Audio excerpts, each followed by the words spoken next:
Yeah, well, I just going out there trying to throw strikes, letting my defense do the work. They did a great job. You got to give Indiana's hitters credit. They're getting some good bat on the balls, but I was just trusting my defense, and they were making great plays out there. This is 2 nights in a row of airless defense, and especially I think Miller at shortstop is really going up big for you guys. Yeah, definitely. He's definitely someone we can trust, and everyone out there did a great job tonight. And it's real good for the pitcher to just trust the defense like that. Cameron, how does it help the defense when you've got a pitcher up there who's just throwing strikes and inducing a lot of ground balls, but not giving them any free bases? Definitely. I mean, it definitely makes it a lot easier on us when you're ahead in the count. They're going to be hitting your pitches, the pitcher's pitches all game instead of 2-0 fastballs and stuff like that. It also makes it a lot easier to hit on us. I mean, when the other team's putting up zeros, it takes kind of a lot of the pressure on us off of us and make us feel like we don't have to do too much. And once we score some runs, Lance just kept rolling. Cameron, can you talk about your play at third on that ball that Curitin hit in the 8th that you kept from getting down the line? Definitely. I mean, in that situation, we were kind of in no double, so I was shading the line a little bit. I mean, he got really good barrel on it. I mean, he hit it really hard, and I just happened to get some glove on it. I was kind of upset with myself. I thought I should have made the play, but I mean, it's definitely kept us in a situation to get the double play. And with Lance and Mascarello coming in, that they're going to do their job and help us out. So I think me knocking down that ball, helped us get the double play, and then it happened and kept them from scoring. Anything else from the student athletes? What's it mean to be playing for the championship, or be in the championship round now? It's the third time, the first time since 2008, but you guys obviously are in position, pressure on kind of everybody else to keep you guys from winning that first championship. It's kind of like our coach says, it's a 3-game series. We won the Friday and Saturday. It's time to, nail down the championship and win the third one. I mean, there's still lots of work to be done. I mean, the 2 teams left, they're both great teams, and they've been playing well all weekend. I mean, handed to Indiana and Michigan State, I mean, they've played some tough games and won some tough games against each other, as a matter of fact. And so it's going to be interesting. Hopefully they beat up on each other a little bit tomorrow before they have to come and play us. And maybe Lance, you talk real quick about Blake Mascarello and what he's meant for the starters this year, just the job he's done this year consistently all season long. Well, tonight was huge. He came in a tough situation, and I just had the most confidence in him. He's been doing it all year. He's been coming in tough situations like that and just getting our starters out of it. And he's one of the key components of our staff, and that's why we've had success. You're keeping that ball from going down the line. Well, with first and second with 1 out, we're up 2, so we were in no double. So he was, probably a little more than shading the line. Curitin hit that ball hard, and so Perk still had to kind of reach and dive for it. But as soon as it was hit, I thought he's there, and that ball could have had some hook to it as well. But I mean, that was just huge.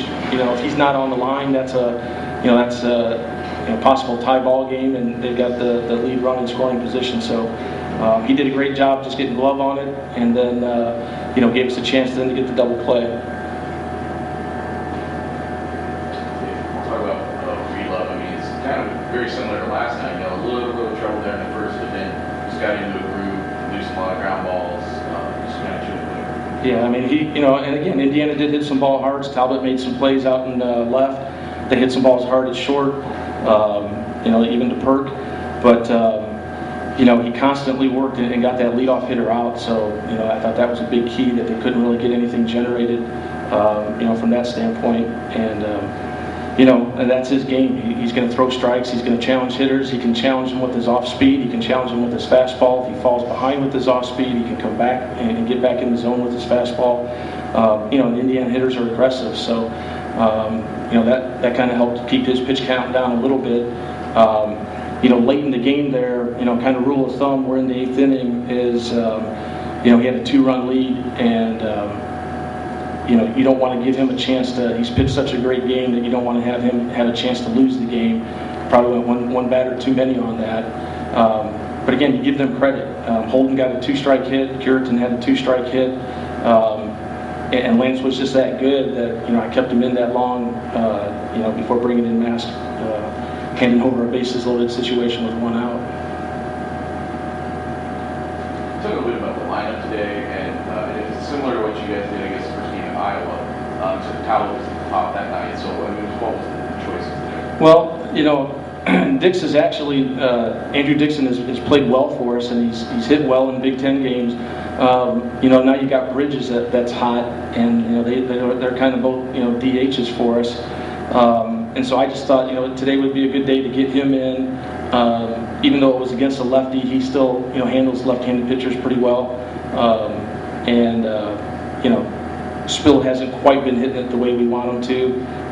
He's a big part of it, and we want him, you know, in there, and he will be in there. But you know, the way it was set up, I could have interchanged some guys, and we could have quickly been back to the lineup that we were accustomed to, with a change here, a change there. You know, but you know, the situations really didn't call for it. I brought Spillner in the eighth inning. Just because he was a possible bunter for us. When he got up in the count, I kind of rolled the dice a little bit and let him swing away. It backfired a little bit, but you know, that's why he was in there at that time. How much does winning these first two set things up for you guys? I mean, obviously, someone's got to kind of beat the other. Well, we've got great respect for both teams, so we know that it's not over until, you know, it's over. So you know, we'll be ready. We'll be rested. We'll be ready.